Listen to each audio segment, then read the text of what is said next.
എന്തായി ചെയ്യുന്നു?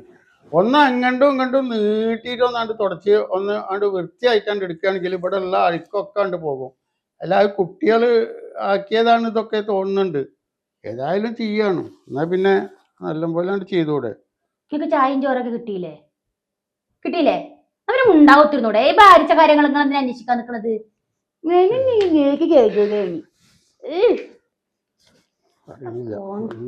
തോന്തയുടെ വർത്താനം കോട്ടിക്കൂട്ടിനെ കൊണ്ട് കൊണ്ട തന്തപ്പെടുത്ത ഓരോ കാര്യങ്ങൾ ചെയ്യണത്. ഒരു നേരം രണ്ട് കിട്ടിയപ്പോ തുടച്ചേര പ്രാന്താക്കാനിട്ട് ഇവിടെ തണ്ടല് വാങ്ങിച്ച് നിക്കാൻ വയ്യ. അതിനിടക്കാണ് നീട്ടി തുടക്കല്. നിങ്ങൾക്കാണ് വന്ന് ചെയ്തൂടെ? എന്നാ ധരിക്കണ് അടി ചെയ്തോളി. ഇവിടെ ഇഷ്ടം പോലെ മനുഷ്യന്മാര് ചെയ്യണതും പോരാ 24 മണിക്കൂറും ഇന്നിട്ടൊരു ഉപദേശിക്കാൻ നടക്കണ തന്ത ഓർന്നു.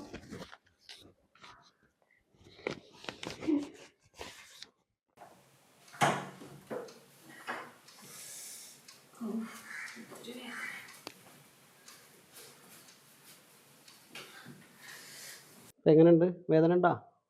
ഈ ഭാഗത്ത് നന്നായിട്ട് കിടന്ന് കടയുണ്ട്. ആ അതാ നഖത്തിനെ ചതു പറ്റിയിട്ടുള്ളതുകൊണ്ടാണ്. നല്ല വേദന ഉണ്ടാ?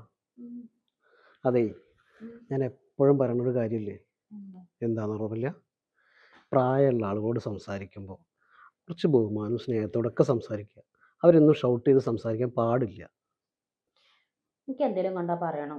മനസ്സിലാക്കിയിരിക്കുന്ന സ്വഭാവം കണ്ടാ പറയണം, പക്ഷെ അതിനുകൊണ്ടൊരു മയത്തിലൊക്കെ കാര്യങ്ങൾ പറഞ്ഞ് മനസ്സിലാക്കുക എന്നുള്ളത്. അവർ കുറച്ച് പ്രായമുള്ള ആൾക്കാരാകുമ്പോൾ ശരിക്കും പ്രായമുള്ള ആളുകളും കുട്ടികളൊക്കെ ഒരേ മനസ്സുള്ള ആളുകളാണ്. അത് കണ്ടറിഞ്ഞിട്ട് നമ്മളത് മനസ്സിലാക്കി സംസാരിക്കുക, പെരുമാറുക, അതാ വേണ്ടത്. ഏത് സമയത്തും അതിനോട് ഇങ്ങനെ ദേഷ്യപ്പെടുക, ചീത്ത പറയുക, എന്തെങ്കിലും കാര്യം പറയുമ്പോൾ ഒച്ചട്ട് വർത്തമാനം പറയുക, അങ്ങനെയൊന്നല്ല വേണ്ടത്. മനസ്സിലാവണ്ടോ? അങ്ങനെയൊന്നും ചെയ്യാതെ ഇനി നല്ല കുട്ടിയായിട്ടിരിക്കുക. എപ്പോഴും അവരോട് സ്നേഹത്തോടെ സംസാരിക്കുക. ചിലപ്പോൾ നമുക്ക് ദേഷ്യമൊക്കെ വരും, എന്നാലും കൂടിയിട്ട് അതെന്താ വേണ്ടത് വെച്ചാൽ അതിന് കണ്ടറിഞ്ഞിട്ട് അവരെ പറഞ്ഞ് മനസ്സിലാക്കുക കേട്ടോ. മനസ്സിലാവണ്ട? ആ അല്ലാന്നുണ്ടെങ്കിൽ ഇതുപോലെ ഇപ്പം ചെറിയ മുറിവായിട്ടുള്ളൂ, ഇതൊക്കെ പടച്ചോൻ്റെ ബാക്കി ഞാൻ പറയണ്ടല്ലോ. ആണോ? ഒരു അവസരം കിട്ടിയപ്പോൾ അങ്ങോട്ട് കയറി പറയൊന്നും വേണ്ട കേട്ടോ. അല്ല, ഞാൻ പറഞ്ഞു എന്നുള്ളൂ, ഒന്ന് മനസ്സിലാക്കാൻ വേണ്ടിയിട്ടാണ്.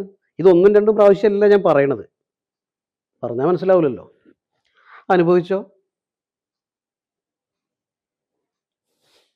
ഉച്ചകത്തെ കാര്യമൊക്കെ എങ്ങനെയാ? അതൊക്കെ ഞങ്ങൾ ഉണ്ടാക്കിക്കോളാം, ഞാനൊപ്പം കൂടെ റെഡി ആയിക്കോളാം. ഈ ഒരു കാര്യം ചെയ്യും, ഈ കയ്യേറ്റ് ആ പിടിച്ചിരിക്കണ്ടല്ലോ, ഇങ്ങനെ പിടിച്ചിട്ട് ഇങ്ങനെ നോക്കിയിരുന്നു. വേണമെങ്കിൽ ആ ഖുർആൻ എടുത്ത് ഓദിക്കുക കൂട്ടത്തിൽ. ഒരു പുണ്യപ്രവൃത്തിയാണല്ലോ, നല്ല നന്നാവും. തമാശിച്ചതല്ല. അല്ല, ഇതിപ്പോൾ വേറെ കാര്യമുണ്ട്. ഇത് പണിയെടുക്കാതിരിക്കാൻ വേണ്ടി മനഃപൂർവ്വം അതിൻ്റെ ഇടയിലിട്ട് അടിച്ചതാണോ എന്ന് സംശയം. അല്ല, ഞാൻ പറഞ്ഞു എന്നുള്ളൂ. ആ വെള്ളമൊക്കെ ഞാൻ കൊണ്ടുതരാം. കിട്ടിയ അവസരം മുതലാക്കുകയാണ് എന്നെ കൊണ്ട് പണിയെടുപ്പിക്കുക. അല്ല, ആ ഇരുത്തം നല്ലതാ കേട്ടോ. കൂട്ടത്തിൽ ഓതും കൂടി ചെയ്താലേ നന്നാവും. ആ വെള്ളമല്ലേ, ഇപ്പം കൊണ്ടുതരാം കേട്ടാ.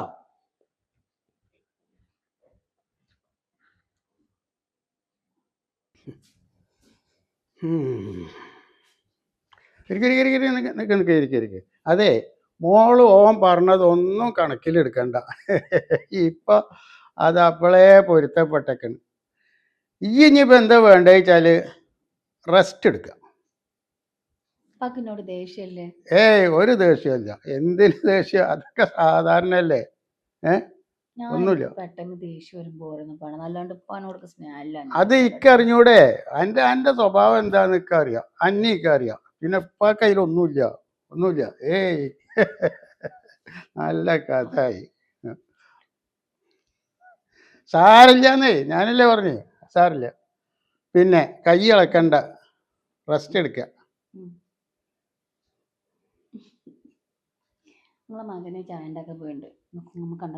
അതെ, പോയൊക്കെ ചായ ഉണ്ടാക്കി.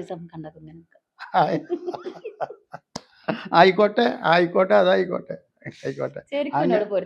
അങ്ങനെയൊക്കെ വേണ്ടി വരും. ഞാൻ ഈ പറഞ്ഞതിൻ്റെ മനസ്സിൽ തട്ടിയിട്ട് പറഞ്ഞതാണ്. എന്തപ്പോ ഈ മനസ്സിലാക്കണേ? ഇപ്പൊക്കെ അങ്ങനത്തെ ഒരു സ്വഭാവം ഇല്ല. എനിക്ക് ആദ്യം അറിഞ്ഞൂടെ? ഇപ്പാന്ന് പറഞ്ഞാൽ എന്താന്ന് എനിക്ക് നിച്ചോണ്ട്. ആ ഇപ്പല്ല ഞാന് അല്ല ഏലായി. ആയിക്കോട്ടെ ആയിക്കോട്ടെ. അധികം മേലും കയ്യും നടക്കണ്ട, റെസ്റ്റ് എടുക്കുക. അതാണ് വേണ്ടത്, അതിപ്പോൾ വേണ്ടത്. പിന്നെ ഓൻ പറഞ്ഞത് ഓനൊക്കെ പറഞ്ഞോട്ടെ, ഓനൊക്കെ പറയും, അതൊന്നും കണക്കിലെടുക്കണ്ട. മനസ്സിലായോ? ആ ശരി.